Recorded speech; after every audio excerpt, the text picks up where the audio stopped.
Hello dear students, आज के lecture में हमको काफी इंपॉर्टेंट टॉपिक है। आज का लेक्चर है electric field due to continuous charge distribution. कहते हैं आज का नाम क्या है, आज के टॉपिक का नाम क्या है, electric field due to continuous charge distribution. So first of all, welcome to our channel. Now we are here to discuss about the new brand topic. ठीक है, अभी तक के लेक्चर में हमने डायपोल तक कंटिन्यू कर चुके हैं और डायपोल तक हमने काफी बेहतर तरीके से सीख चुके हैं। तो बच्चों, आज के बारे में हम बात करेंगे charge distribution due to continuous charge distribution. पहले मुझे बताओ, कंटिन्यूअस चार्ज डिस्ट्रीब्यूशन का हम पढ़ चुके हैं? हाँ, हम पढ़ चुके हैं। फर्स्ट सेकंड लेक्चर्स में हम कंटिन्यूअस चार्ज डिस्ट्रीब्यूशन के बारे में बात करी। हमने एक रोड ली, रोड पर चार्ज डिस्ट्रीब्यूट किया था, हमने सॉलिड स्पेयर लिया, हमने होलो स्पेयर लिया, हमने एक शीट ली। याद है? उन सभी पर जो चार्ज डिस्ट्रीब्यूशन था वो कौन सा था? Continuous charge distribution. उन सभी के कारण जो चार्ज डेंसिटी आई थी वो भी थी लैम्डा थी, सिग्मा थी, रो थी। ये सब क्या थी? चार्ज डेंसिटीज थी। ठीक है, linear charge densities, spherical charge densities या एरियल चार्ज डेंसिटीज। फिर थर्ड नंबर पे थी वॉल्यूमेट्रिक चार्ज डेंसिटीज। उन सभी को अपन डील करेंगे। लेकिन हम जो आज के लेक्चर में जो स्पेशल लेक्चर है उसके लिए हम सिर्फ लेकर आए हैं linear charge distribution. Linear charge distribution में चार्ज डेंसिटी थी lambda is equal to q by l. यही फॉर्मूला था। इसी फॉर्मूले को हम पूरे लेक्चर में आज यूज करने वाले हैं। ठीक है बच्चों, तो बात करते हैं electric field due to continuous charge distribution. तो बच्चों, आज के लेक्चर में हम तीन चीजों पर चार्ज डिस्ट्रीब्यूशन करवाएंगे, यानी तीन चीजों को लेकर आएंगे। पहली लेकर आएंगे आपके पास रोड, जिससे आपके सर पर पिटाई होगी। दूसरी बात में हम लेकर आएंगे वापस से इन्फिनिट लेंथ की रोड।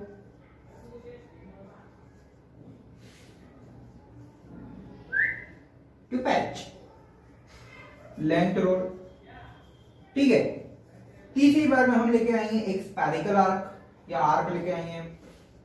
आर्क मतलब कोई भी हो, इस तरीके से रिंग टाइप कुछ लेकर आएंगे। स्पेरिकल आर्क लेकर आ जाएंगे, क्वाड आर्क लेकर आ जाएंगे, नॉर्मल किसी एंगल पर आर्क लेकर आ जाएंगे। ठीक है, तीसरी लेकर आएंगे हम रिंग आपको पहनाने के लिए। ये ना मेरा वो सामान लौटा दो। अच्छा बच्चों, फर्स्ट सेकंड और थर्ड जो टॉपिक ये आपके बोर्ड के पॉइंट ऑफ व्यू से नहीं है, ये सिर्फ और सिर्फ कॉम्पिटिटिव एग्जाम के पॉइंट ऑफ व्यू से। किसे है? कॉम्पिटिटिव पॉइंट ऑफ एग्जाम से। कॉम्पिटिटिव में तो काफी एग्जाम कॉम्पिटिशंस में इसके काफी क्वेश्चंस पूछे जाते हैं। रही बात रिंग की, तो रिंग में बहुत पुराना संबंध है। रिंग में बोर्ड से रिलेटेड काफी क्वेश्चंस आएंगे। रिंग में क्या पूछेगा? रिंग की वजह से इलेक्ट्रिक फील्ड निकालो। अगर किसी रिंग को मैं कंटिन्यूअस चार्ज डिस्ट्रीब्यूट कर दूं तो उसकी वजह से क्या इलेक्ट्रिक फील्ड होगा? डेरिवेशन करो, सिंपल सा। या उसी डेरिवेशन से रिलेटेड कोई न्यूमेरिकल पूछ लेगा। नहीं कि बोर्ड में भर भर के क्वेश्चन, हर एक बोर्ड इस रिंग के पीछे है। हर एक बोर्ड क्या है? इस रिंग के साथ में रिंगा रिंगा रोंग कहना खेलना चाहता है। ठीक है, दूसरा बात, अगर मैं बात करूं आईआईटी वगैरह नीट वगैरह के एग्जाम की, तो उसमें भी काफी अच्छा है इसका पोर्शन। मतलब इसने अपनी इज्जत बनाए हुए रखी है कि इसमें यहाँ भी चलेगा, यहाँ भी चलेगा। तो पहले बात करते हैं रोड की। जिन बच्चों को रोड, इन्फिनिटी लेंथ रोड और आर्क के बारे में अच्छे से पता है वो वीडियो को स्किप करके कहाँ जा सकते हैं? लिंक वाले वीडियो आगे जाके लिंक में जा सकते हैं। तो पहले बात करते हैं रोड की। हम लेंगे एक फाइनाइट लेंथ की रोड और उसकी वजह से इलेक्ट्रिक फील्ड जो है हम कैलकुलेट करेंगे। ठीक है बच्चों, सो आते हैं हमारे मेन टॉपिक पर। ओके बच्चों, अच्छा बच्चों, आपको क्या दिया हुआ है? Electric field due to l length rod on its axis. बोला तो कुल मिलाकर कोई एल लेंथ की रोड दे दी, उसकी ही एक्सिस यानी कि उसी वाली लाइन पर आपको थोड़ा सा कुछ दूरी पर एक पॉइंट दिया हुआ है, पी पॉइंट। इस नालायक से पी पॉइंट पर आपको बड़े प्यार से क्या कैलकुलेट करना है? इसका इलेक्ट्रिक फील्ड कैलकुलेट करना है। कर लोगे क्या? कुल मिलाकर बोले तो इस रोड की इस पी पॉइंट पर कितनी चलेगी वो ताकत आपको इस पर निकालनी है। सर आराम से कर लेंगे। क्या करेंगे सर? सर आप क्या करेंगे, ये किस पर चार्ज क्यू, ये डिस्टेंस है, डायरेक्ट इलेक्ट्रिक फील्ड बोला तो जय माता दी E इज इक्वल टू के क्यू अपॉन ए स्क्वायर। बोल हाँ, ऐसा कर दोगे? गोली मार दूंगा अगर ऐसा किया तुम लोगों ने। देखो सुन, अगर ये पॉइंट चार्ज होता, अगर ये क्यू जो है पॉइंट चार्ज होता तो क्या करता? डायरेक्ट सेम केस ये अप्लाई कर देता, के क्यू अपॉन ए स्क्वायर। ये अगर क्यू जो है रोड की ना होके यहाँ पर क्या होती? पॉइंट चार्ज होती, तो डायरेक्ट मैं ये चीज अप्लाई कर सकता था। बट यहाँ पर केस क्या है बच्चों? ये पॉइंट चार्ज ना होके बड़ा चार्ज है। भाई रोड को क्या एज्यूम कर लू? इस रोड को क्या एज्यूम कर लू? एक बड़ा चार्ज एज्यूम कर लू। तो बच्चों मैं क्या करता हूँ, सबसे पहले स्मार्ट टेक्निक अपनाता हूँ। क्या करता हूँ, अब मैं क्या करता हूँ कि पॉइंट चार्ज की वजह से मुझे इलेक्ट्रिक फील्ड निकालना आता है। हाँ, पॉइंट चार्ज की वजह से तो आता है। क्या बड़ी लेंथ की वजह से आता है? नहीं आता। तो मैं क्या करता हूँ कि इस पूरी बड़ी लेंथ को, यानी इस पूरे बड़े क्यू चार्ज को मैं क्या करता हूँ छोटे छोटे पॉइंट चार्ज में डाल काट देता हूँ। इस पूरी लेंथ को, इस पूरे बड़े क्यू चार्ज को मैं क्या करूँ पॉइंट चार्ज में काट देता हूँ, और सब पॉइंट चार्ज की वजह से इलेक्ट्रिक फील्ड निकाल लूं और उन सब इलेक्ट्रिक फील्ड को आपस में ऐड कर दूं और आपके सामने पेश कर दूं। क्या हो सकता है? हाँ, ये हो सकता है। तो मैंने क्या किया कि छोटा सा टू पंच इस रोड को छोटा सा पार्ट कट किया, और आपको पता है छोटा सा पार्ट कट करने के लिए मुझे डिफरेंशिएट करना पड़ता है। और हाँ, मान लो ये क्यू चार्ज था, तो क्यू का छोटा सा जो चार्ज है वो क्या बन गया? डीक्यू बन गया। हाँ, ये तो काम हो गया सर। अब ये डीक्यू जो चार्ज है बच्चों, ये डीक्यू चार्ज जो है, मान लो यहां से इस पी पॉइंट से कितनी डिस्टेंस पर है? Small x distance. कितनी डिस्टेंस पे है मोनिका? स्मॉल एक्स डिस्टेंस पे। कर दो क्या? हाँ, स्मॉल एक्स डिस्टेंस पे कर देते हैं। चलो ठीक है साहब, हो गया। और ये जो इसकी लेंथ है, इसकी लेंथ बना देता हूं मैं डी एक्स। कितनी बना दी? डी एक्स लेंथ बना दी। हाँ, अब थोड़ा अच्छा है। ये पॉइंट चार्ज हो गया, इससे एक फिक्स डिस्टेंस भी मिल गई, उस डिस्टेंस पर पॉइंट भी मिल गया, आपको आराम से उस पर इलेक्ट्रिक फील्ड निकल जाएगा। मान लो इस डीक्यू चार्ज की वजह से जो इलेक्ट्रिक, भाई छोटा सा चार्ज है, पॉइंट चार्ज है, छोटा सा चार्ज है, तो इलेक्ट्रिक फील्ड कौन सा बड़ा हो जाएगा? ये अगर बहुत छोटा सा चार्ज है तो यहाँ का राउंड की तरह का इलेक्ट्रिक फील्ड आएगा। ये छोटा सा चार्ज है तो इलेक्ट्रिक फील्ड भी है छोटा सा, इतना सा। मान लो इस पॉइंट पर जो इलेक्ट्रिक फील्ड है वो क्या है? डीई। डीक्यू के लिए डीई, क्यू के लिए ई, डीक्यू के लिए डी, बात खत्म। तो अब आपको क्या करना है? सपोज डीई की वैल्यू बताओ बताओ बताओ बताओ। क्या करो? के क्यू अपॉन आर स्क्वायर। के का जगह के, क्यू की जगह डी क्यू, आर की जगह बोल दो यहां से लेके यहां तक आर। हाँ, के एक्स स्क्वायर। ये लो सब खत्म। अब मुझे बताओ, डीई भी हमने एज्यूम किया तो ये तो मानेगा नहीं, डी क्यू भी हमने एज्यूम कर रखा है, ये भी नहीं मानेगा, और एक्स स्क्वायर भी हमने एज्यूम कर रखा है, ये भी नहीं मानेगा। यानी कि हम सबको इसको क्या करना पड़ा? इस रिमूव करना पड़ेगा। अब सुन, ये डीई क्या है? छोटा सा इलेक्ट्रिक फील्ड है। डीई क्या है? छोटा सा इलेक्ट्रिक फील्ड। और जो पूरा हमें तो क्या निकालना है? पूरा इलेक्ट्रिक फील्ड ई कैलकुलेट करना है। पूरा इलेक्ट्रिक फील्ड ई कैलकुलेट करना है। अब आपको पता है अध्यारोपण का यानी सुपरपोजिशन। तो क्या करता हूं मैं कि ये जितनी भी डीई है, छोटी छोटी जितनी भी डीई कैलकुलेट की है, उन सब डीई को क्या करूं? मर्ज कर दूं, यानी कि सबको इंटीग्रेट कर दूं। तो सबको इंटीग्रेट करने पर क्या मिलेगा मेरे को? सबको इंटीग्रेट करने पर क्या मिलेगा? नेट इलेक्ट्रिक फील्ड मिल जाएगा। हाँ, ये हो सकता है, नेट इलेक्ट्रिक फील्ड मिल जाएगा। और डीई की वैल्यू क्या है? के D Q upon x square है। के डी क्यू अपॉन क्या है? एक्स स्क्वायर है। अब बोलो भैया क्या करना है? अब बोलो क्या कर सकते हैं? अब ना तो मुझे के, बस मुझे तो के की पता है, बाकी डी क्यू और एक्स स्क्वायर का वैल्यू नहीं पता। के तो क्या है? कांस्टेंट है, बाहर निकल जाएगा। डी क्यू और एक्स स्क्वायर का क्या करो? अब पहले मुझे एक बात बताओ, कहां से कहां तक इलेक्ट्रिक फील्ड कैलकुलेट करना है? इसकी वजह से इलेक्ट्रिक फील्ड, इस वाले पोर्शन की वजह से बात कर रहा हूं, इस वाले पोर्शन जस्ट कट वाला, ये वाला पॉइंट यहां से लेके ठेठ यहां तक का, मतलब इस पी पॉइंट से इतने पर इलेक्ट्रिक फील्ड, फिर पी पॉइंट से यहां इलेक्ट्रिक फील्ड, फिर पी पॉइंट से यहां, फिर यहां से यहां, यहां से यहां, यहां से यहां, यहां से यहां, यहां से यहां, यहां से यहां, टोटल मिला के यहां से लेके यहां तक। मतलब स्टार्टिंग कहां से करनी है? इस वाले पॉइंट से, और एंडिंग कहां करनी है? इस वाले पॉइंट से। आई बात समझ में? हाँ, ये तो आ गई सर। यानी कि इस पॉइंट की वजह से इलेक्ट्रिक फील्ड, इस पॉइंट के पास से इलेक्ट्रिक फील्ड, यहां से इलेक्ट्रिक फील्ड, यहां से इलेक्ट्रिक फील्ड, यहां से इलेक्ट्रिक फील्ड, इसे करते कहां जाऊंगा? सेकंड नंबर पे चले जाऊंगा। तो बच्चों अगर यहां से इलेक्ट्रिक फील्ड की बात करूं फर्स्ट नंबर से, तो डिस्टेंस कितनी लूंगा? ए। यहां से अगर यहां से लेके यहां तक की बात करूं मैं, फर्स्ट से लेके पी तक, तो डिस्टेंस कितनी लूंगा? ए। अब जो यहां से लेके यहां तक की डिस्टेंस कितनी होगी? 2 से लेके पी तक की डिस्टेंस कितनी होगी? एल प्लस ए। तो टोटल डिस्टेंस कितनी होगी? ए से लेके ए प्लस एल, ए से लेके ए प्लस एल। यानी कि डिस्टेंस कहां से कहां कवर करनी है मुझे? ए से लेके ए प्लस एल, ए से लेके ए प्लस एल तक कवर करनी है, ए से लेके एल प्लस एल तक डिस्टेंस कवर करनी है। आगे क्या, अब के एक्स भाई देखो एक्स को तो मैं अगर डिफरेंशिएट करूंगा और वापस वैल्यू रखूंगा तो मुझे ए मिल जाएगा, यानी कि एक्स का काम खत्म। अब रिमूव किसे करना है, डीक्यू को रिमूव करना है। देखो मेरा स्मार्ट, देखो मेरे बंदा बहुत ही स्मार्ट है, पर कभी घमंड नहीं किया। एक्स को रिमूव करना है तो मैंने यहाँ पर लिमिट लगा दी तो ये ए मिल जाएगा, तो मेरे पास तो ए गिवन है, तो ए की टर्म में आंसर आ जाएगा। यानी अब एक्स भी रिमूव हो गया। अब डीक्यू को रिमूव करना है, देखो स्मार्ट टेक्निक। अच्छा बच्चों ये क्या है, लीनियर चार्ज है। ये क्या है, लीनियर चार्ज डिस्ट्रीब्यूशन है। यहाँ क्या है, लीनियर चार्ज डिस्ट्रीब्यूशन के खेल। तो लीनियर चार्ज डिस्ट्रीब्यूशन है, तो लीनियर चार्ज डेंसिटी की बात करता हूं।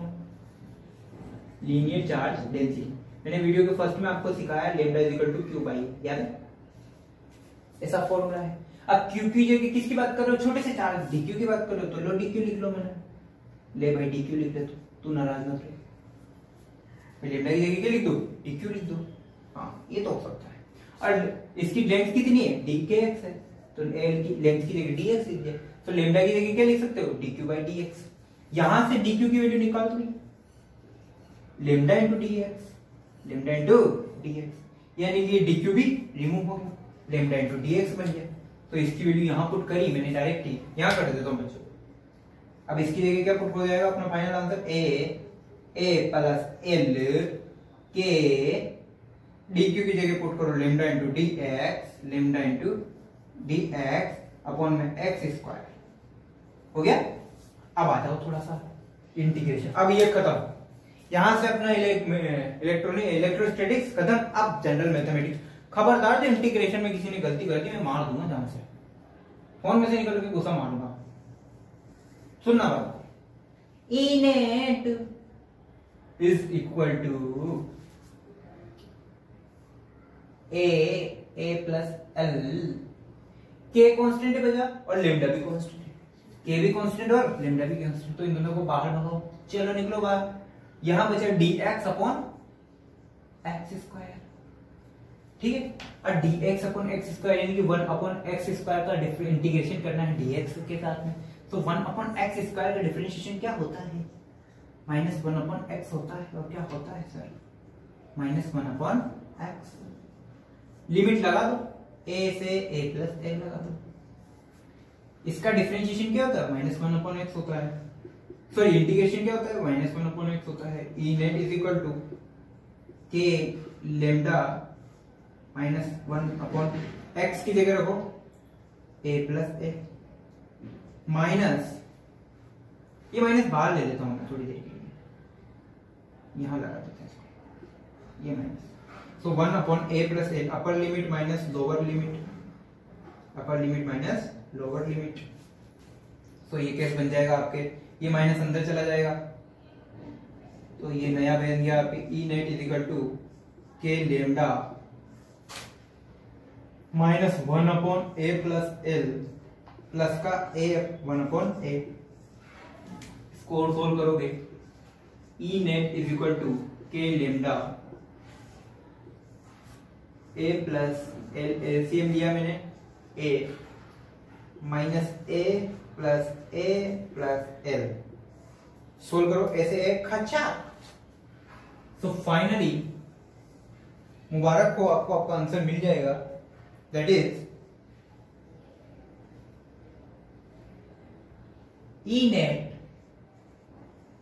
Is equal to k lambda, यहां क्या बच गया l upon a into a plus l, a into a plus l. ये आ गया आपका नेट इलेक्ट्रिक फील्ड, ये आ गया आपका net electric field due to l length rod on its axis. देखो मेरे पास क्या था, dq था, मेरे पास क्या था, एक्स स्क्वायर था, तो दोनों को रिमूव करके देखो स्मार्टली क्या लेके आया मैं, याद है आपको, lambda is the charge density is also constant, के की वैल्यू आपको पता ही है, लेंथ आपको दी हुई है, किस पॉइंट पर निकालना है वो भी दी हुई है, वैल्यू पुट करो, इलेक्ट्रिक फील्ड निकालो, कैलकुलेट करो, कौन सा हार्ड है भाई, ठीक है। ओके बच्चों कॉपी करो इसे।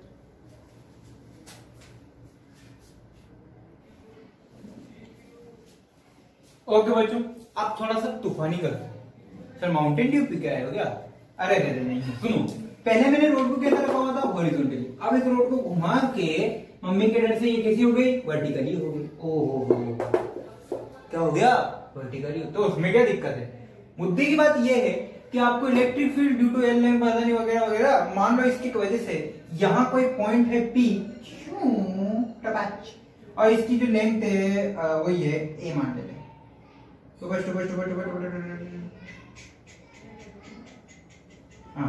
A, ये हो गया A। इस A लेंथ पर P पॉइंट है, P पॉइंट पर आपको इलेक्ट्रिक फील्ड निकालना है। क्या करोगे? सर क्या मजाक करते हो, ये आपकी लैम्ब्डा चार्ज डेंसिटी है। हाँ, मैंने कहा हाँ भाई। तो इस आप क्या करो, ये आपने क्यू चार्ज दिया हुआ है। मैंने कहा हाँ भाई क्यू चार्ज दिया हुआ है। तो आप क्या करो, के क्यू अपन आर स्क्वायर लगा दो, खत्म। मैंने कहा गोली मार देंगे मैंने तुम लोगों को, ऐसे थोड़ी होता है यार। अब कैसे करें? और एक बात और, ये जो P पॉइंट है ना, ये ऐसा नहीं कि इसका मिडिल पॉइंट से लिया हुआ, मिडिल पॉइंट की बात नहीं है यहाँ पे। नॉर्मल कोई भी पॉइंट है, मिडिल पॉइंट हो भी सकता है, नहीं भी हो सकता है। मिडिल पॉइंट दे भी सकता है इन द केस वो उसका बीवी से झगड़ा हुआ हो तो मिडिल पॉइंट ना दे, वो साइड में भी दे दे, है ना, 30-60। अब क्या करें? तो मैंने क्या किया, सुनो ना, मैंने पहले बात क्या किया कि पहले मैंने मुलाकात की, और आपको पता है कि हर एक क्वेश्चन अपनी जुबानी अपनी दर्द कहानी कहता है। तो मैंने क्या किया, इस P को इस रोड के दोनों एंडिंग से मिला दिया। मान लो ये B A, तो मैंने इनको इन दोनों रोड से आपस में मिला दिया। क्या इनका मिलन अभी आधा अधूरा है? नहीं सर, इनका मिलन हो चुका है। सावन की रात थी जिनमें दोनों का मिलन हुआ है। ये लो था, हो गया इनका मिलन। मान लो इस इधर का जो एंगल है, ये जो एंगल है, ये बोलता है मैं θ1 हूँ। ये क्या बोलता है, मैं θ1। और इधर का जो एंगल है, ये क्या बोलता है, मैं θ2। Okay, Pikachu, θ2। और वेरी गुड सर। अब क्या करें? आपने तो बस एक ही चीज बताई है कि जहां अगर ऐसा इस तरीके का कोई केस हो तो कुछ मत करो, उस रोड को क्या करो, छोटे छोटे टुकड़े करके कुत्तों को नहीं दिलाना, उन छोटे छोटे टुकड़ों को आपस में उठा लो और वापस से किसी एक छोटे टुकड़े की वजह से खा लो। नहीं, उस छोटे से टुकड़े को 4 इलेक्ट्रिक फील्ड निकालो, उसकी वजह से जो इलेक्ट्रिक फील्ड आएगी उन सबका इंटीग्रेशन कर दो और आपके सामने लेके आ दो, आराम से नेट इलेक्ट्रिक फील्ड आ जाए। वाह, इतना स्मार्ट प्लीसर, बचपन से वो कभी घमंड नहीं किया। अब सुनो बात को, इस P पॉइंट से मैंने इस तरीके से P पॉइंट पर किसी एंगल फाई पर, ये वाला एंगल क्या है, फाई। ओके मेरे भाई, ये फाई एंगल है। फाई एंगल पे जाके यहां आया, फाई एंगल पे जाके हाँ आ देखो, यहां आके मैंने क्या किया, एक छोटा सा हिस्सा काट लिया इसके छोटा सा हिस्सा बाइट कर लिया, खचा खचा, डिग डिग डिग डिग डिग डिग, जिसका नाम मैंने बोला DQ। इसका नाम मैंने क्या बोला, DQ बोला। वाह सर वाह। तो ये DQ जो है ये कि अच्छा बच्चों, अब क्या बात कर रहे हैं अपन, एक्सिस के लोग की बात नहीं कर, अब बात करें थोड़ा सा परपेंडिकुलरली या साइड की बात करें। हम एक्सिस की बात ना करके अनदर पॉइंट की बात कर रहे हैं। तो अब क्या करेंगे बच्चों, अब अपन क्या करेंगे, थोड़ा सा एंगल खेलेंगे। तो अगर मान लो फाई एंगल पे, तो ये वाला एंगल कितना होगा, ये वाला एंगल कितना हो गया, d5। आई बात समझ में? यहां से यहां तक का फाई एंगल पे गया और फाई एंगल पे जाके एक DQ पार्ट कट किया, कितने एंगल पे, d5 एंगल पे। वहां बच्चों देख, इससे प्रीवियस केस में मैंने DQ तो कट किया था, लेकिन dx लेंथ का कट किया था। कितनी लेंथ का कट किया था, dx लेंथ का। यहां पे क्या कर रहा हूं मैं, क्योंकि चूंकि मुझे पता है कि मैं एक्सियल पे तो इलेक्ट्रिक फील्ड निकाल नहीं रहा, तो क्या कर रहा हूँ, किसी अनदर पॉइंट पे निकाल रहा हूँ। तो मुझे क्या करना पड़ेगा, एंगल कट करना पड़ेगा। पहले वहां एक लेंथ ले रहा था ना मैं dx, अब यहाँ पे d5 एक एंगल, खत्म। अब अगर इस dq की वजह से नेट इलेक्ट्रिक फील्ड यहाँ पे पता लग जाए तो अपना काम बन जाए। अब बच्चों ये dq है, dq जो है, इस dq की वजह से एक इलेक्ट्रिक फील्ड इधर भी लगेगा, जिसका नाम आपने DE बोला है, याद है, DQ की वजह से लगने वाला इलेक्ट्रिक फील्ड DE। वाह वाह वाह। ये एंगल फाई, तो इसका भाई इधर है मेरे भाई, इसका नाम बोल दिया फाई। हाँ ये भी हो गया। अब DE के दो कंपोनेंट आ गए, DE के दो कंपोनेंट आ गए। एक आ गया DE cos फाई, इधर वाला आ गया एक और DE साइन फाइव, आया नहीं यार? हाँ, d cos five d sine five, दो एंगल आ गए, खत्म बच्चों। अब यहाँ पर थोड़ा सा तूफानी हुआ, क्या? इसको बोलते हैं, देखो ए, ये भी इलेक्ट्रिक फील्ड है और ये भी इलेक्ट्रिक फील्ड है, लेकिन बच्चों ये क्या है? Parallel to the rod. ये वाला इलेक्ट्रिक फील्ड क्या है? Parallel to the rod. कैसे? इसकी डायरेक्शन देख, किधर जा रही है? रोड के पैरेलल। इलेक्ट्रिक रोड के कैसे जा रही? कंडक्टिंग रोड के कैसे जा रही? पैरेलल। रोड भी वर्टिकल, इलेक्ट्रिक फील्ड भी वर्टिकल, दोनों क्या है? एक दूसरे के पैरेलल। तो इसे बोलते हैं पैरेलल इलेक्ट्रिक फील्ड। इधर आप, रोड तो वर्टिकल है, रोड तो क्या है? वर्टिकल है, और इलेक्ट्रिक फील्ड क्या है? हॉरिजॉन्टली। तो ये दोनों एक दूसरे के क्या हो गए? परपेंडिकुलर हो। इसे बोलते हैं परपेंडिकुलर इलेक्ट्रिक फील्ड। सर इसे देख के तो मुझे एक बात याद आती है, मैंने पूछा कौन सी? Dipole dipole, dipole dipole, equatorial, axial electric field. हाँ, कुछ ऐसा ही है, लेकिन पूरा वैसा नहीं है। अब जरा देखे, मेरे को बताओ कैलकुलेट करके E1 और E2 कैसे कैलकुलेट करोगे, क्या वैल्यू रखोगे? अच्छा बच्चों, इसकी वजह से दो अलग अलग इलेक्ट्रिक फील्ड निकलेगी, एक हॉरिजॉन्टली और एक वर्टिकली। निकालो E परपेंडिकुलर कैसे निकलेगी? DE cos five. हाँ, हो गया काम खत्म, हो गया था। E वर्टिकली निकालो, पैरेलल निकालो, DE sin फाइव। अब बाकी सब तो ठीक है सर, लेकिन मुझे एक हालचाल बताओ, DE के बारे में क्या ख्याल है? बच्चों मान लो कि ये जो लेंथ ली है मैंने, ये R लेंथ, ये क्या है? R length. ये लेंथ ली है मैंने, जहां पे जाके मैंने वो कट किया है वो क्या है? R length. सॉरी, ये नहीं, ये वाली जो लेंथ है बच्चों, भाई मैं फाई एंगल पे तो गया, लेकिन कहां तक गया वो भी तो बताओ जरा मुझे, वो भी तो बताओ मुझे, कितनी लेंथ पे गया? R length. हो गया, ठीक है सर। अब आपको अच्छे से पता है कि DE की वैल्यू क्या दी गई होगी? DE सर, DE का तो पता नहीं, KQ upon R square. Oh my God, KQ upon R square. R क्या है सर? डिस्टेंस है। तो डिस्टेंस यहाँ पे देखो, हाँ हाँ सही है।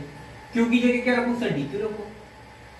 Q की जगह क्या रखो? DQ रखो, खत्म। ये परपेंडिकुलर के लिए क्या करोगे? DE का cos फाई का इंटीग्रेशन और इधर DE sin फाई का इंटीग्रेशन। cos फाई तो ठीक है, इधर हो गया K, इधर हो गया DQ, इधर हो गया R। बच्चों एक बात बताओ, क्या R उसने गिवन थी? नहीं नहीं नहीं, R तो उसने नहीं दी। अच्छा, DQ उसने दिया था? नहीं नहीं नहीं, DQ भी नहीं दिया। तो स्मार्टली मुझे क्या है? रिमूव करना है यहाँ से DQ और R स्क्वायर रिमूव करना है। मुझे क्या क्या रिमूव करना है यहाँ से? DQ और R स्क्वायर। ठीक है सर, हो जाएगा। आओ, lambda is equal to DQ upon lambda is equal to, बोलो भाई, charge density is equal to, सो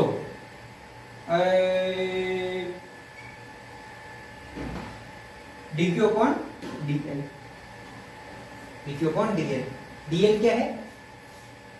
यहां से बच्चों, इस पॉइंट से मानो स्मॉल l लेंथ पर, इस पॉइंट से स्मॉल l लेंथ पर जाके मैंने ये कट किया, और इसकी जो ये लेंथ थी, ये कितनी थी? DL। वहां पर dx एज्यूम करी थी ना, यहाँ DL एज्यूम कर लो, कोई दिक्कत नहीं। आओ आओ, तो DQ की वैल्यू बोलो, लेमडा इंटू DL। हाँ, ये हो गया। तो DQ की जगह क्या रख सकते हो? लेमडा इंटू DL रख सकते हो, ठीक है। अब थोड़ा सा एक चीज एज्यूम करो, ये वाला ट्रायंगल, ये फाई वाला ट्रायंगल थोड़ा सा मैं यहाँ बना देता हूँ, सुनना बात। मैं क्या कर रहा हूं? इस फाई वाले ट्रायंगल को थोड़ा सा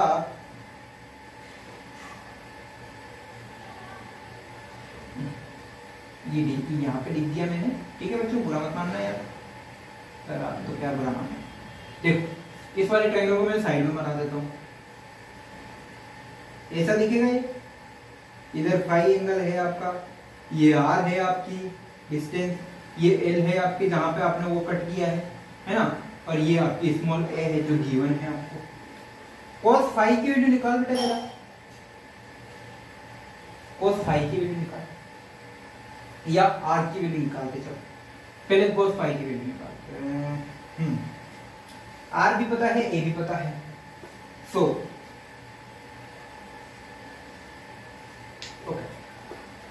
cos फाई की वैल्यू क्या होगी? A upon R।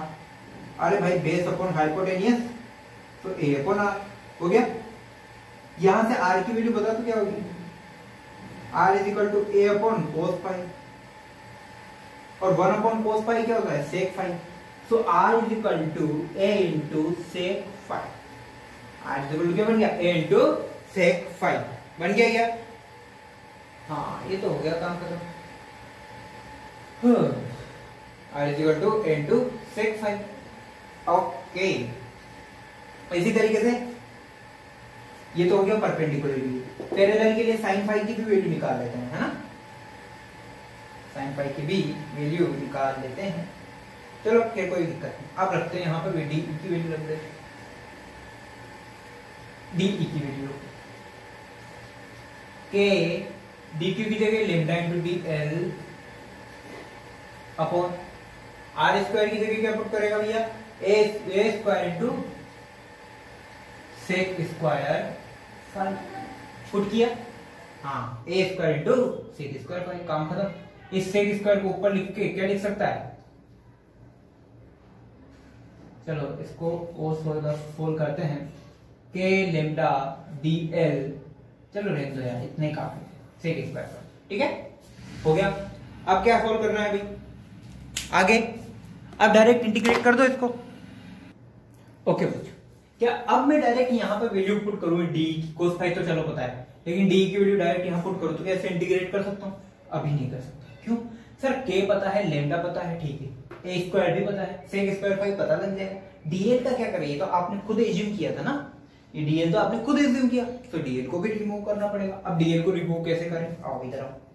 इसी वाले ट्राइंगल से जरा टेन फाई की वैल्यू बताना मेरे को, इसी वाले ट्राइंगल से टेन फाई की वैल्यू कैलकुलेट कर तो क्या आएगी, perpendicular upon base, perpendicular upon base, l upon ए।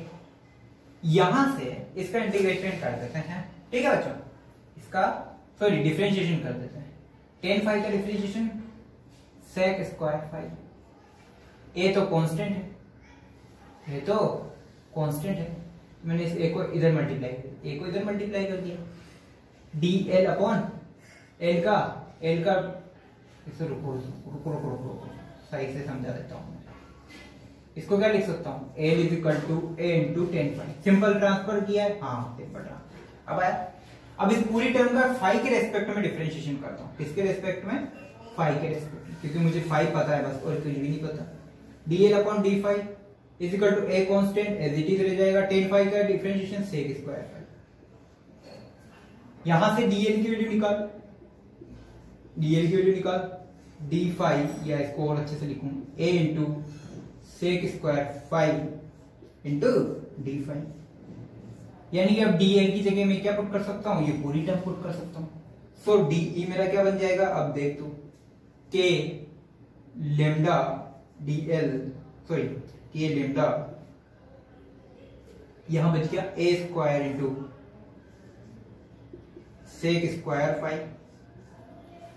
ओनली डीएल की जगह मुझे ये पूरी टर्म लिखनी है, सो मेरे को लिखना है a into sec square phi into d phi.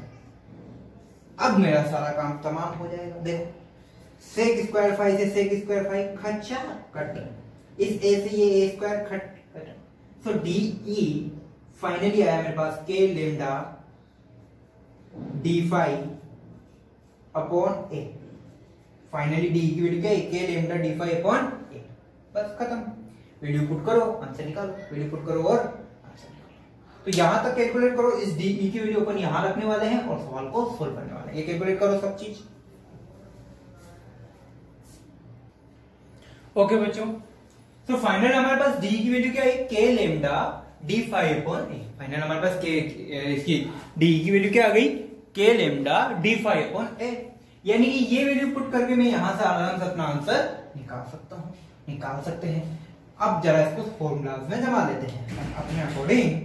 सो सबसे पहले कैलकुलेट करने जा रहे हैं हम E perpendicular. E perpendicular is equal to k lambda d phi upon a, साथ में क्या है cos phi.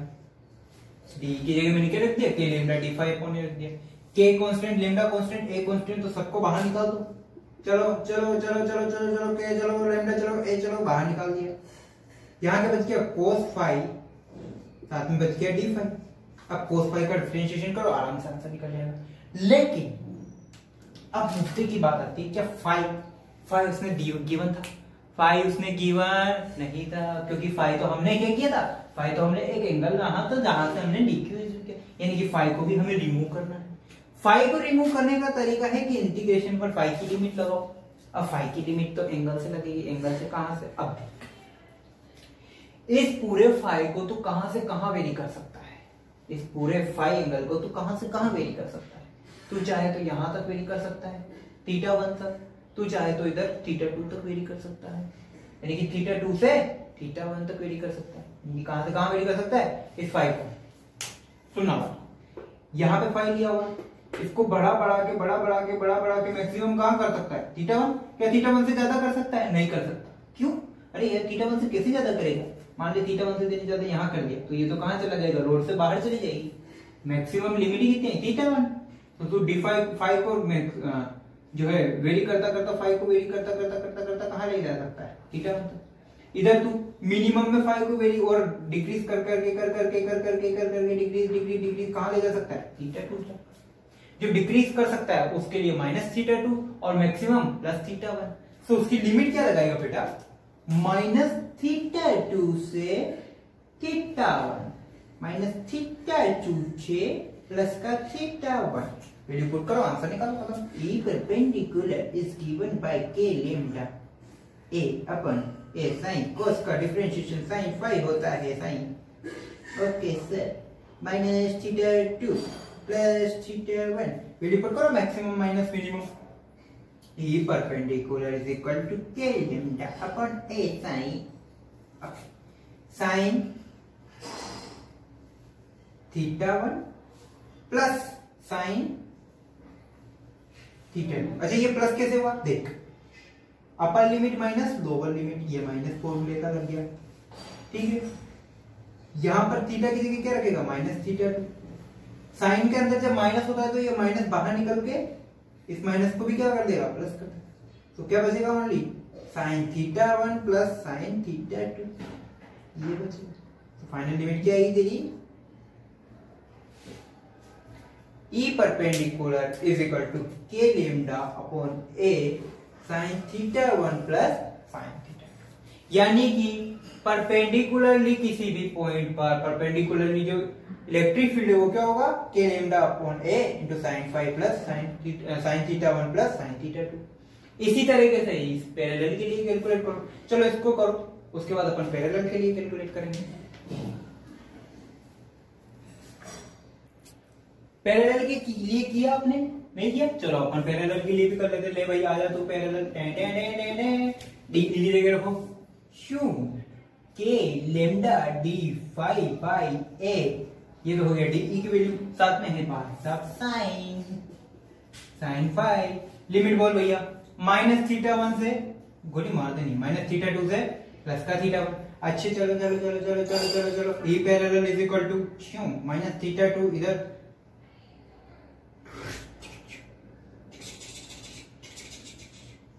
Minus theta 2, okay. ये के भी कुंवारा, लैम्डा भी कुंवारा, ए भी कुंवारा, बोले तो कांस्टेंट है, सबके सब बाहर निकालो इनको। चलो बाहर निकलो बाहर निकलो बाहर निकलो। यहाँ रहेगा माइनस थीटा 2 और यहाँ रहेगा प्लस का थीटा 1। बोले तो अकेला अकेला कौन बच गया? Sine phi. कौन है साइन? साइन फाई, साथ में बचा डी फाई। और साइन का इंटीग्रेशन क्या होता है? Minus cos phi. ये आपको अच्छे से पता है, मुझे भी पता है। चलो ए parallel is equal to k lambda by ए, साथ में रहेगा क्यों?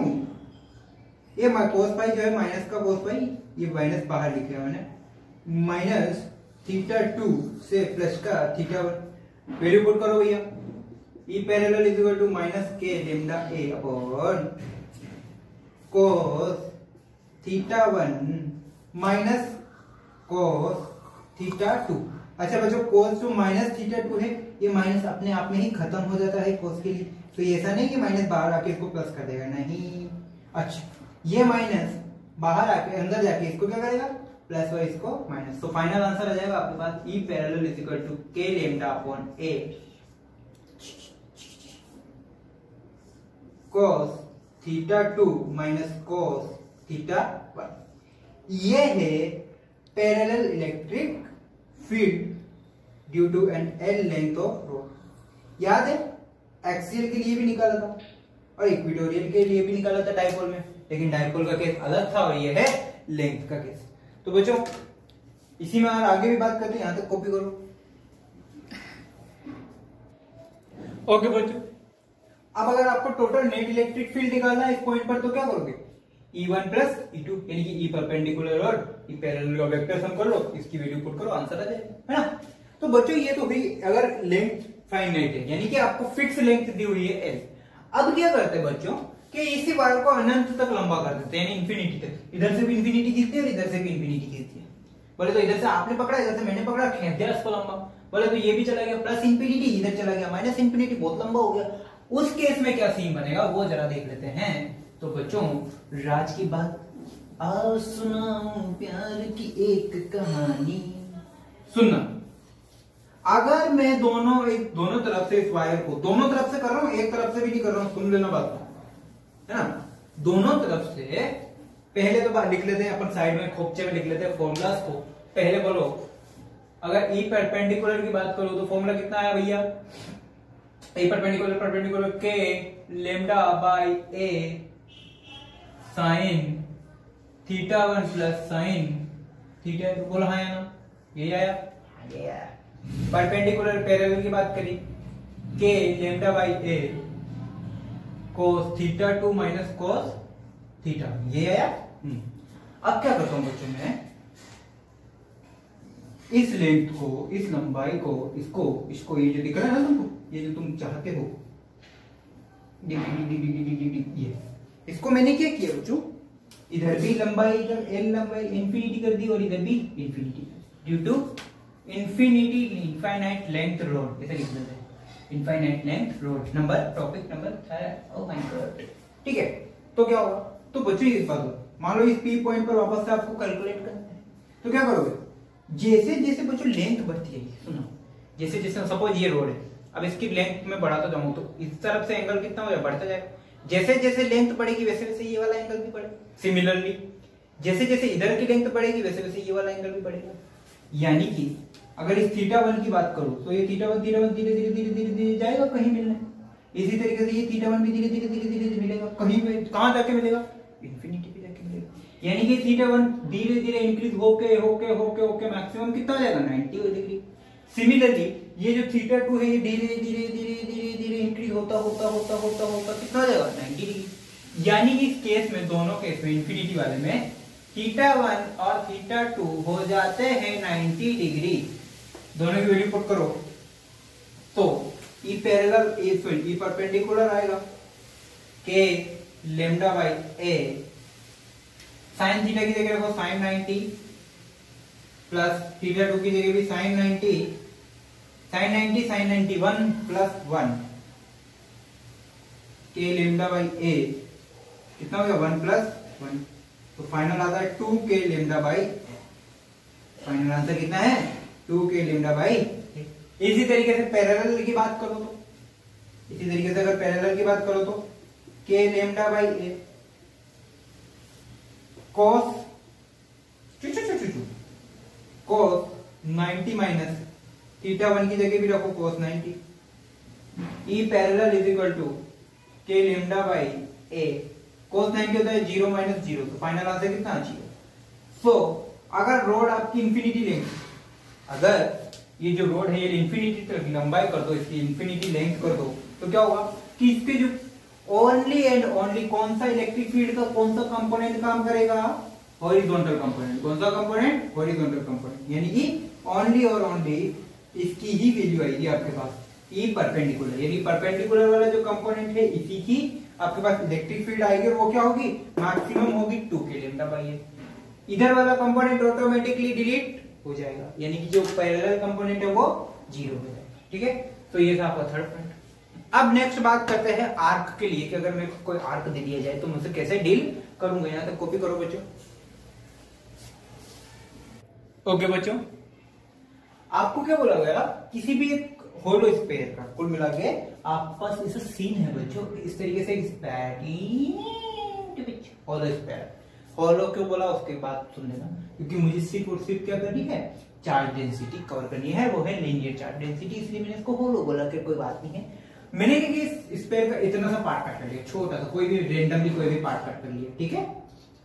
अब इस रेंडमली इस पार्ट को मैंने इससे मिलाया, किससे, इस स्फीयर के सेंटर, मान लो यहाँ सेंटर था, तो सेंटर से मिलाया तो कुछ इस तरीके की शेप दिखेगी, वही शेप मैंने यहाँ बना दी, जूम कर दिया उसको, ठीक है।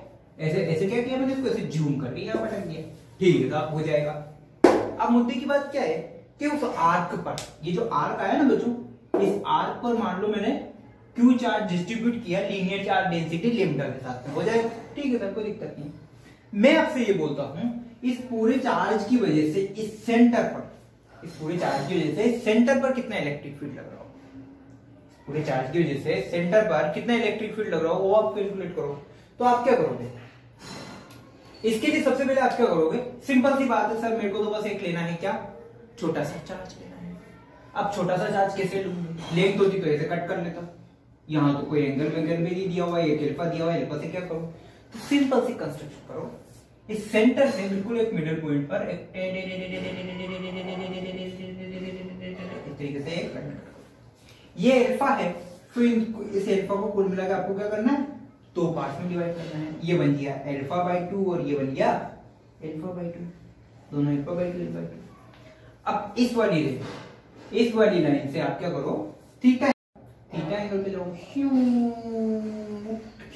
थीटा एंगल पे गए, कितने पे गए, थीटा एंगल पे गए साहब, तो this angle is theta angle.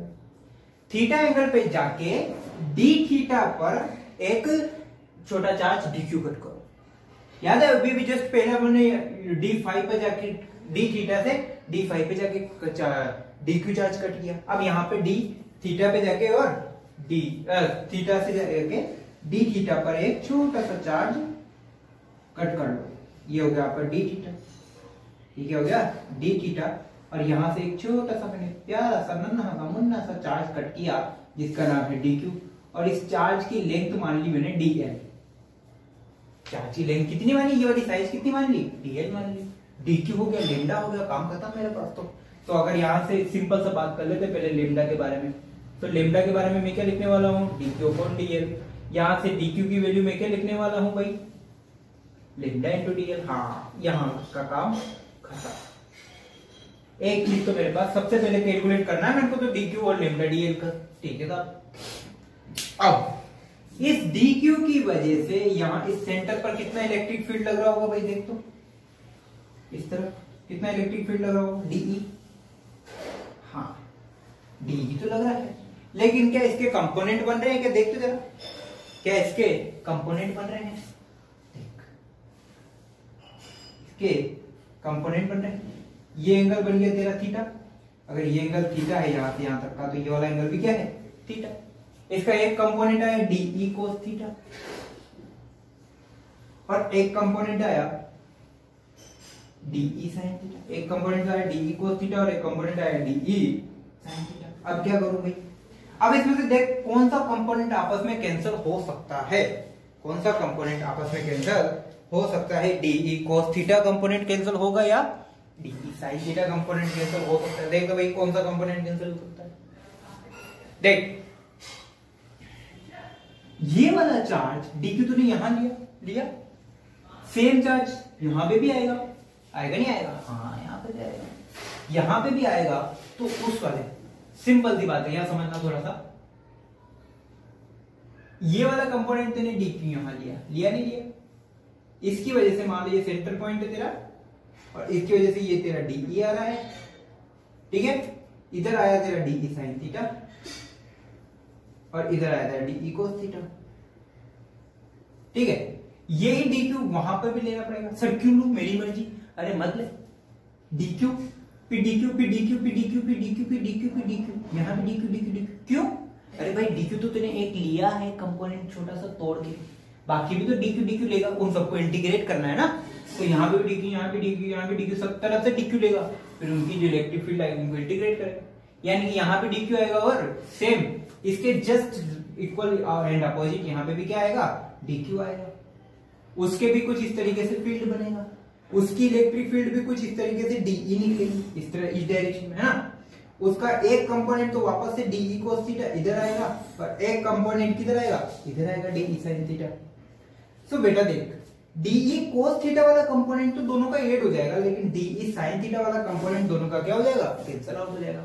इसी तरीके से यहां ले ले, फिर उसका इससे हो जाएगा, इसी तरीके से तू यहां ले ले, उसका इससे हो जाएगा। यानी कि सभी जितने भी dq लेने वाले हैं तो इस पे, उन सभी dqs का ये dE sin थीटा तो आपस में क्या हो जाएगा, कैंसिल आउट हो जाएगा। तो बचेगा क्या, dE cos थीटा। यानी कि जो नेट इलेक्ट्रिक फील्ड है वो कौन से कंपोनेंट से आएगी, only and only dE cos थीटा से आएगी। जो नेट इलेक्ट्रिक फील्ड है वो कौन से कंपोनेंट से आएगी, only and only dE cos थीटा से आएगी। तो अगर बात करें electric field, net electric field is equal to dE cos theta, dE cos theta, यानी कि dE cos थीटा से ये नेट इलेक्ट्रिक फील्ड आ जाएगी। आगे आ भाई, काम खत्म। अच्छा अब जरा dE की फॉर्मूला निकाल यार। dE बोले तो KQ upon R square, KQ की जगह K dQ, R स्क्वायर की जगह R स्क्वायर की जगह डिस्टेंस रख दूंगे R स्क्वायर, हाँ डिस्टेंस रख सकते हो आप, डिस्टेंस रख सकते हो। यहां से देख dQ की जगह क्या पुट कर सकता है तू, यहां से dQ की जगह क्या पुट कर सकता है, L इंटू DL, हाँ ये भी सही है। तो dE is equal to K lambda into DL upon R square.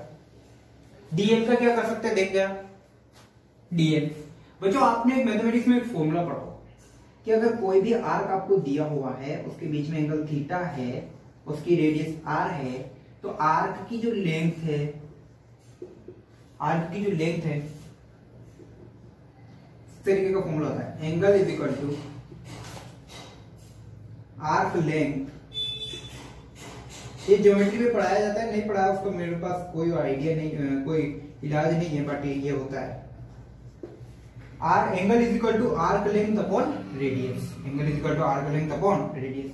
अपने यहाँ पे एंगल कितना है, d5, भाई अपने को किसको सोल्व करना है, dl और d5 को। सो एंगल कितना है, d theta, sorry d5 d theta, okay. Arc length कितनी है, आर्क की लेंथ dl, रेडियस बोल भैया r। सो dl की जगह क्या लिख सकते हैं अपन, r into d theta. dl की जगह क्या लिख सकते हो, r इंटू डी थीटा। इसको यहां साइड में लिख लो, dq is equal to dl upon r, so dl is equal to r into d theta. इसको पुट करो, सो dl की जगह क्या पुट कर सकते हो, r into d theta. dl की जगह क्या पुट कर सकते हो, r इंटू डी थीटा। इसकी जगह क्या, k लेमडा, dl की जगह r into d theta, r into d theta. Side में है r स्क्वायर, r स्क्वायर से एक r कटेगा तो फाइनल आंसर आ गया आपके dE, ये r से एक r स्क्वायर कट, तो k lambda d theta upon r finally आ गया। अब पुट कर दो, dE cos थीटा में वैल्यू पुट करो, फाइनल क्या आ सकता है आपका, E net is equal to dE की जगह क्या पुट कर सकते हो, k lambda d theta by r और cos थीटा। k भी कांस्टेंट, लेमडा भी कांस्टेंट और r भी कांस्टेंट, बाहर निकाल दो इसको, घर से बाहर निकल, k लेमडा बाई r, यहां क्या बच गया, cos theta and D theta. cos theta का डिफरेंशिएशन होता है sin थीटा, cos थीटा का डिफरेंशिएशन क्या, sin थीटा। अब थोड़ा सा लोचा होने वाला है, देखो क्या लोचा, k lambda by r, cos का डिफरेंशिएशन sin थीटा, ठीक है सर। अब थीटा को कैसे रिमूव करेगा भाई, थीटा तूने खुद ने एज्यूम किया था ना, थीटा उसने थोड़ी दिया था, उसने थोड़ी बोला था कि तू थीटा एंगल पे जाके dq कंपोनेंट ले, थीटा तो तूने खुद नहीं लिया। अब थीटा को कैसे एज्यूम किया जाए, थीटा को एज्यूम किया जा सकता है अल्फा की फॉर्म में। कैसे, अल्फा की फॉर्म में। देख जैसा अभी अपन ने कहा किया, रोड वाले में किया, अगर तू यहां पर हाथ रख, इस थीटा को इंक्रीज करके करके करके करके करके करके करके कहां तक लेके जा सकता है, अल्फा बाई 2, क्योंकि यहां से यहां तक का एंगल अल्फा बाई 2 था ना, और यहां से यहां तक का एंगल अल्फा बाई 2, और इधर थीटा को इंक्रीज करके करके करके करके अल्फा बाय 2। यानी कि अगर इसको ओरिजिन माने तो इधर प्लस तो इधर माइनस, यानी कि इधर प्लस का अल्फा बाय 2 और इधर का माइनस का alpha by 2।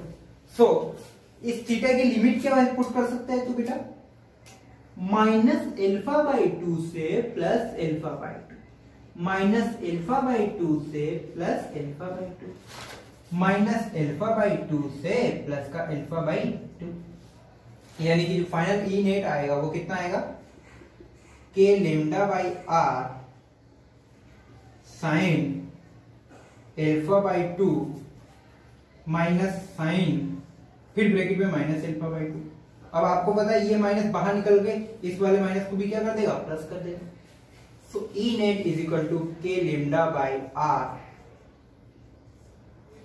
Sine alpha by 2 plus sine alpha by 2।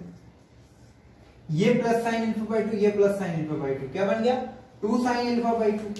ये क्या बन गया 2 sine alpha by 2, 2 sine alpha by 2। इसका 2 मैंने आगे पुट कर दिया, ये 2 sine alpha by 2। So final answer is E net is equal to 2k lambda by r sine alpha by 2। Final answer क्या आया 2k lambda by r sign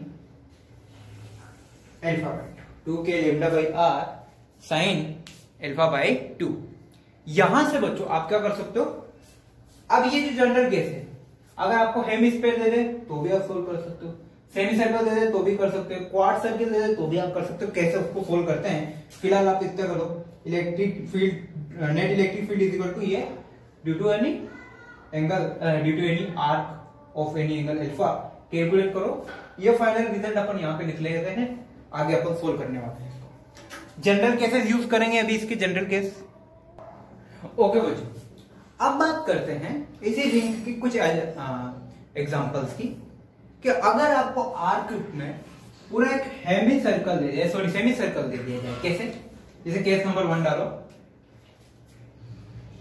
case number 1 की बात करते हैं, सुनो बात को, ठीक है। Electric field at centre of a semi circle, यानी कि इस तरीके से आपका कोई सेमी सर्कल दिया हुआ है, टिक टिक टिक टिक टिक टिक टिक, ये ओ पॉइंट, टिक टिक टिक टिक टिक टिक टिक टिक टिक टिक, ये ठीक है। मान लो इसकी रेडियस है r।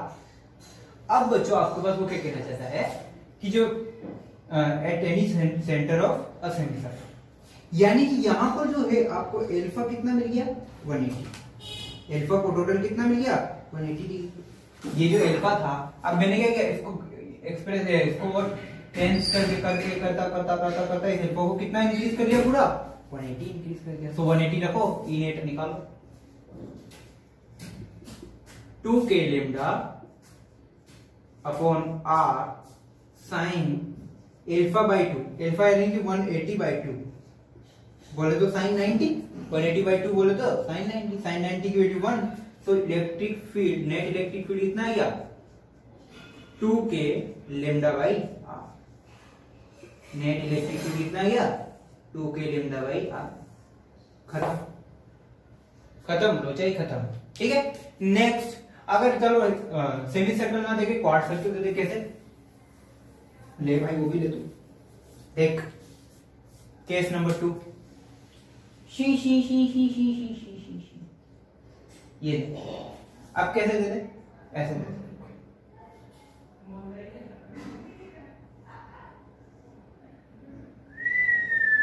To patch. यहां पे अल्फा कितना मिला आपको 90 डिग्री मिला। आपको क्या करना है, इस O पॉइंट पर इलेक्ट्रिक फील्ड निकालना है। आपको क्या करना है, इस O पॉइंट पर इलेक्ट्रिक फील्ड निकाल लोगे क्या सर, आराम से निकाल लेंगे।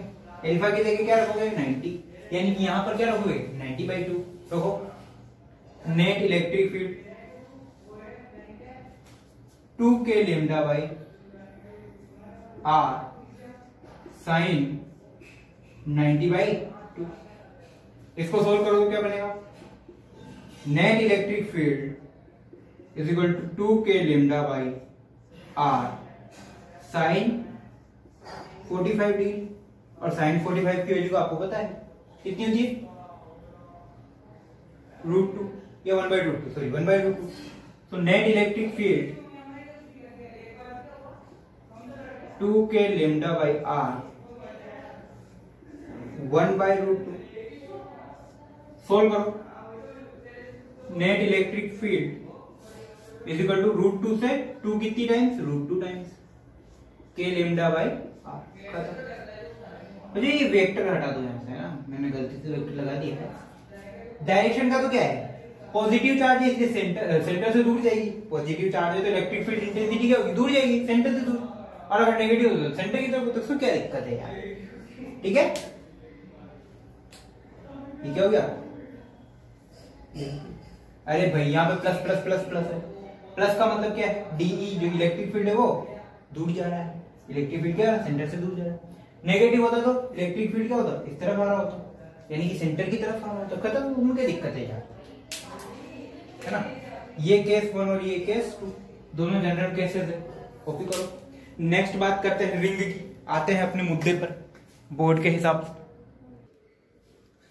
ओके बच्चे, नेक्स्ट टॉपिक है electric field due to ring on its axis. बोले तो एक रिंग लेके आओ, सर किसे पहना नहीं है, सारे नालायक को रिंग लेनी है, पहनाने वाली नहीं, इलेक्ट्रिक फील्ड वाली। ठीक है, तो बच्चों आपने क्या किया, एक कंडक्टर वायर की रिंग बनानी।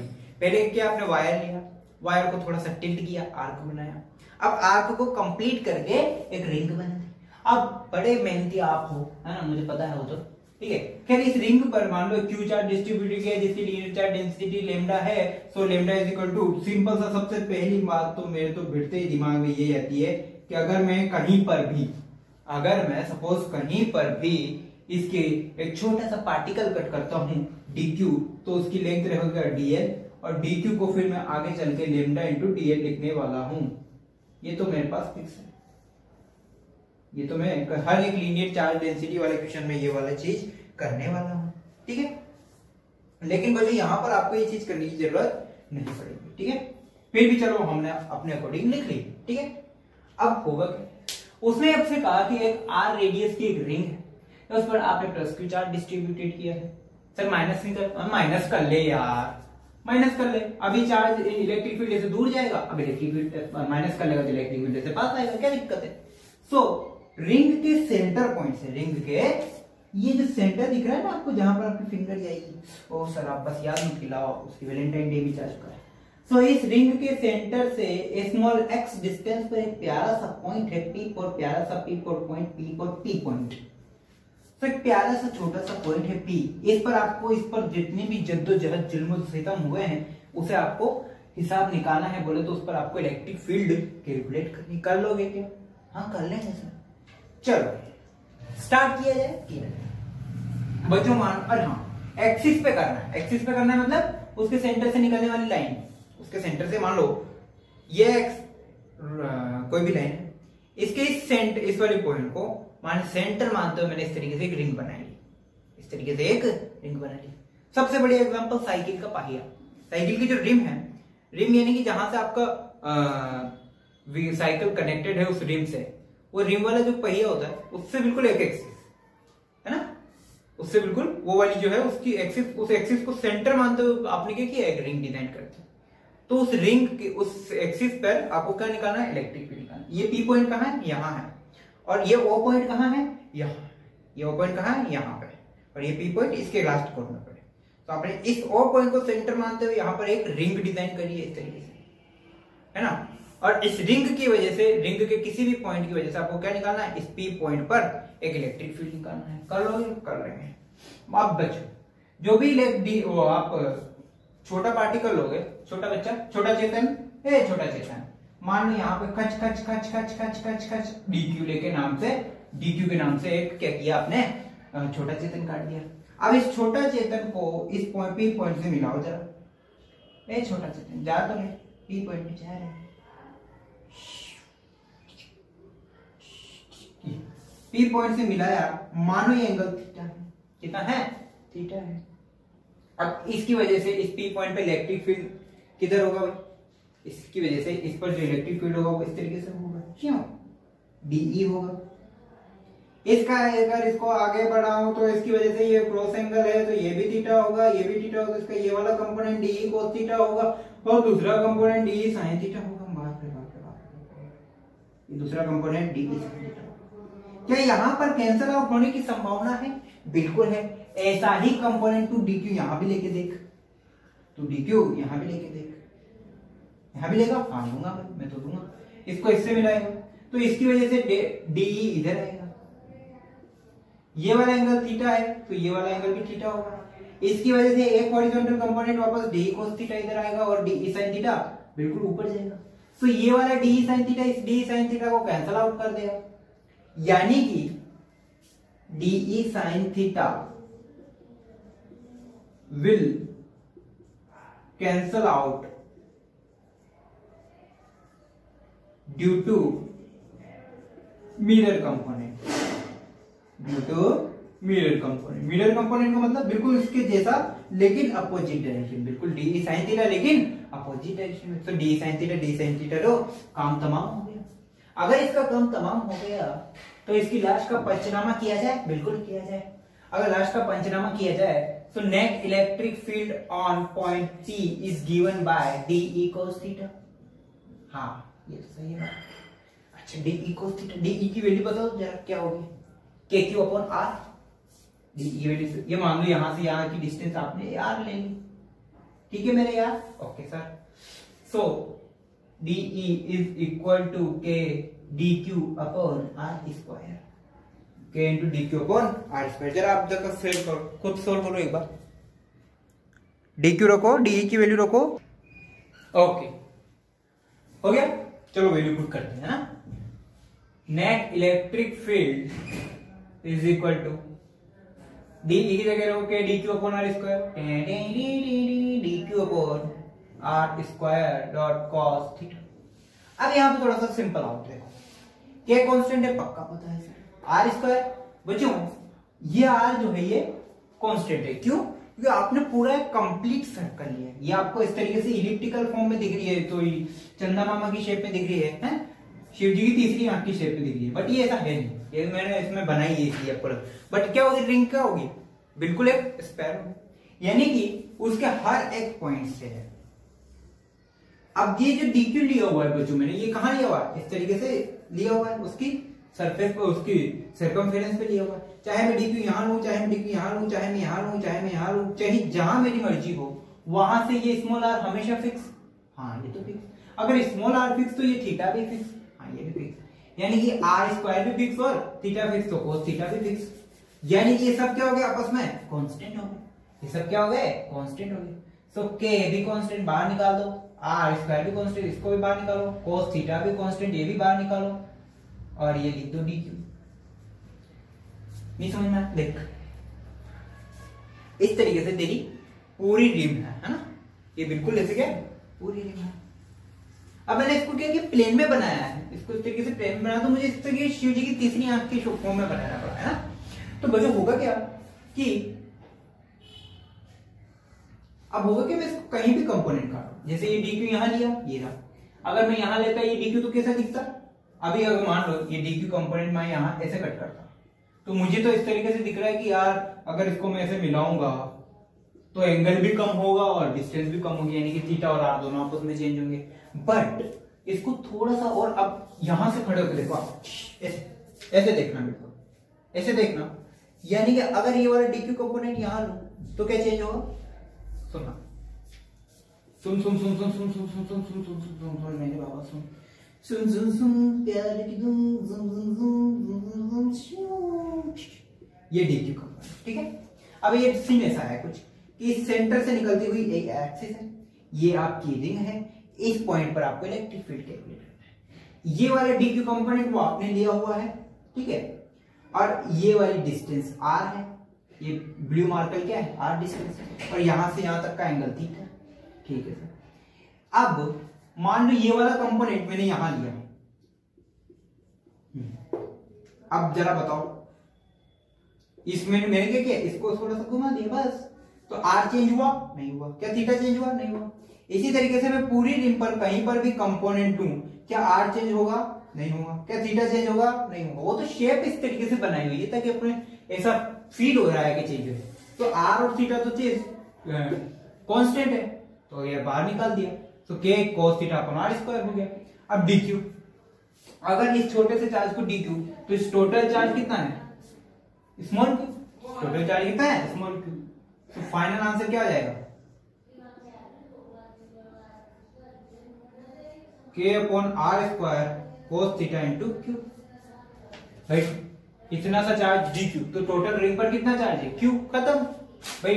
ये डी क्यू फिर plus D Q plus D Q plus D Q plus D Q, इस तरीके के सारे डी क्यू को ऐड करूंगा तो मुझे क्या मिलेगा? टोटल चार्ज क्यू ही मिलेगा ना यार रिंग का। तो आंसर इसको ऐसे लिख देता हूं, K Q upon are square into cos theta. अच्छा एक बात बताओ, क्या थीटा उसने दिया हुआ था क्या? नहीं सर, ये तो आपने एज्यूम किया। तो इस cos थीटा को भी मुझे क्या करना पड़ेगा? रिमूव करना पड़ेगा। दूसरी बात, ये आर भी क्या उसने दी हुई थी? नहीं सर, ये भी आपने मैंने, तो मुझे इस आर स्क्वायर को भी रिमूव करना पड़ेगा। अब जरा ये ट्राइंगल ले लेते हैं, अब जरा ये ट्राइंगल ले लेते हैं। कौन सा? ये वाला एंगल थीटा, ये वाला लेंथ स्मॉल आर, ये वाली कैपिटल आर, ये स्मॉल एक्स, ऐसा ये कुछ, ये वो पॉइंट है आपका, है ना? यहाँ आपने डीक्यू कंपोनेंट काटा हुआ याद है? हाँ, दिखे। आर आपको गिवन है, स्मॉल एक्स आपको गिवन है कि सेंटर से इतनी डिस्टेंस पे आपको इलेक्ट्रिक फील्ड कैलकुलेट करना है। तो स्मॉल एक्स गिवन है, आर गिवन है, थीटा और आप स्मॉल आर को आपको स्किप करना है। जरा cos थीटा की वैल्यू बताना बेटा, यहाँ cos थीटा की वैल्यू। cos थीटा क्या सर? इतना भी नहीं पता। बेस अपॉन हाइपोटेनियस, बेस कितना है? Small X, hypotenuse small R, small X upon small R. So cos theta की जगह क्या पुट कर सकते हैं? Small X upon small R. cos theta की जगह क्या पुट कर सकता है? Small X upon small R. R square की वैल्यू बता दो पाइथागोरस से। हाँ, X square plus R square. तो आर की जगह X square plus R square की पावर 1/2। अरे अंडर रूट लगाओगे ना, अंडर रूट को मैं पावर 1/2 लिख दिया, अंडर रूट को मैंने क्या लिख दिया? 1/2 लिख दिया। आप ठीक है साहब, कैलकुलेट करो। E net electric field okay, के क्यू cos थीटा की जगह एक्स अपॉन आर, पहले से था आर स्क्वायर, दोनों मिलके आर क्यूब। तो फाइनल क्या बनेगा? K Q x upon R cube. R की जगह क्या पुट कर दो? X square plus R square की पावर 1/2। तो इसकी जगह ये पुट किया, तो फाइनल क्या मिला? R square plus x square की पावर, तो जो पावर 1/2 और होल पावर कितनी है? क्यूब। आर की पावर, आर की वैल्यू क्या है? R square plus x square की पावर 1/2 और उसकी भी पावर कितनी है? 3। तो टोटल फाइनल कितनी बन जाएगी? 3/2। फाइनल पावर कितनी बन जाएगी?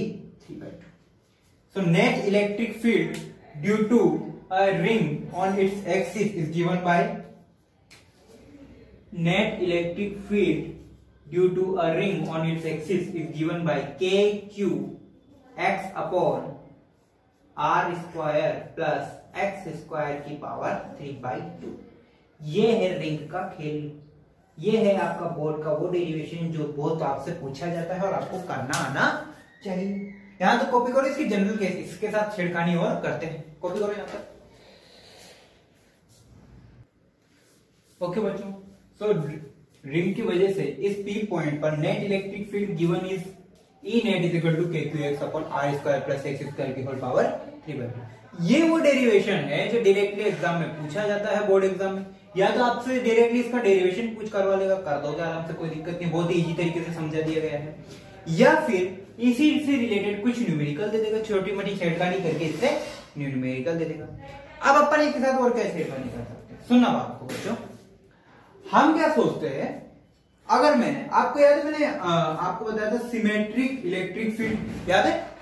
हाँ, सिमेट्रिक इलेक्ट्रिक फील्ड, देख याद कर। अगर किसी भी इस तरीके से किसी भी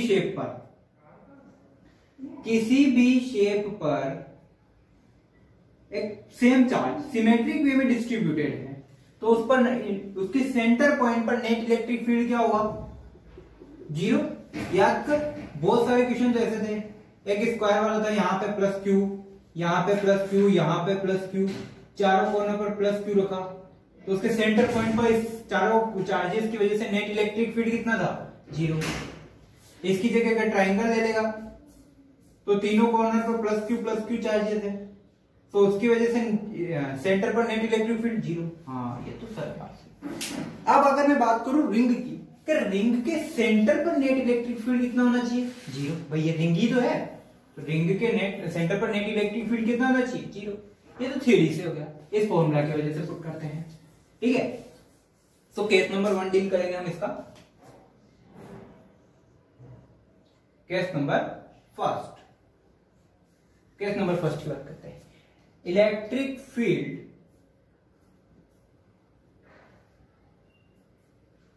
एट सेंटर,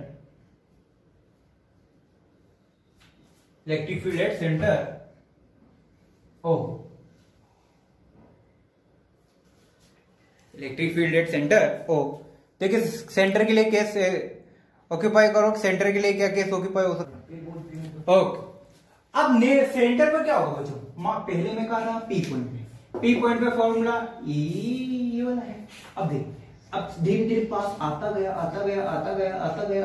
डिंग डिंग डिंग डिंग डिंग, ऐसे पास आने से नजदीक दूरियां कम हुई तो इलेक्ट्रिक फील्ड कम होगा।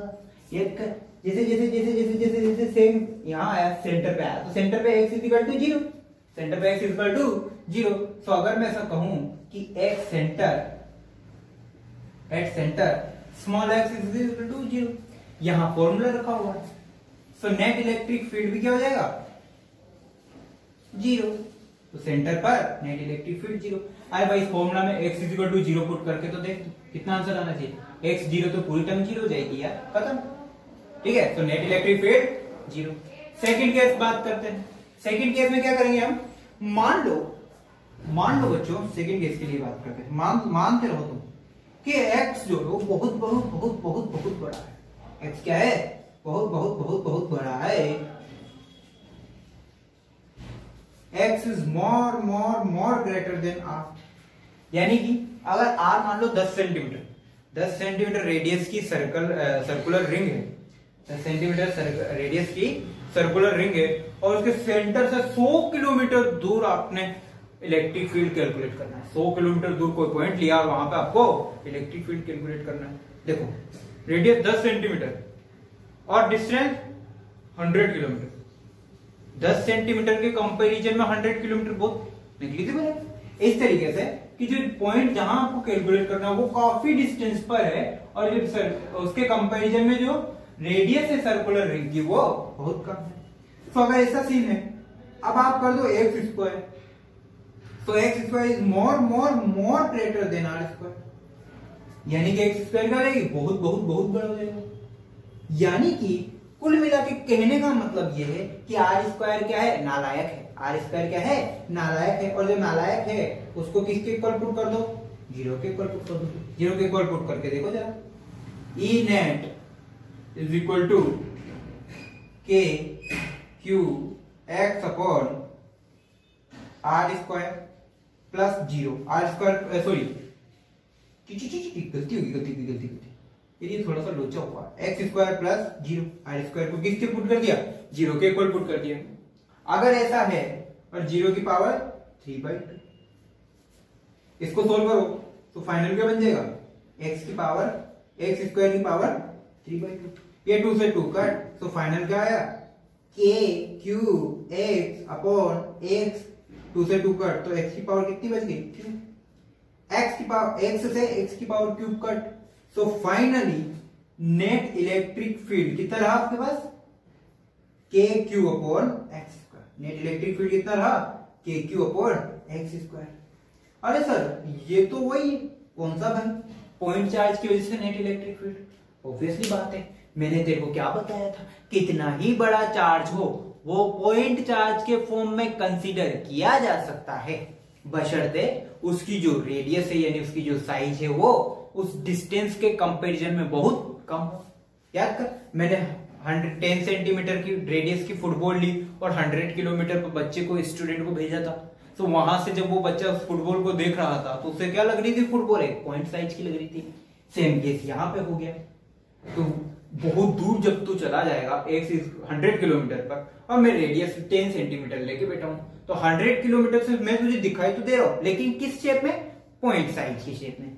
सो बहुत दूर से ये जो रिंग है, ये रिंग जो है, ये रिंग किसकी तरह बिहेव करेगी। अब मान ले यहाँ ये पी पॉइंट है, ये बहुत ज्यादा डिस्टेंस पे है, और यहां से ये जो एक्स डिस्टेंस है, तो यहां पर ये जो पूरी रिंग रखी हुई है ना बच्चों, ये क्यू चार्ज की रिंग किसकी तरह बिहेव करेगी, एक पॉइंट चार्ज की तरह। किसकी तरह बिहेव करेगी, पॉइंट। मतलब दूर से देखा तो दो गंजे चले आ रहे थे, दूर से देखा तो दो आलू चले आ रहे थे, पास आके देखा तो दो गंजे चले आ रहे थे।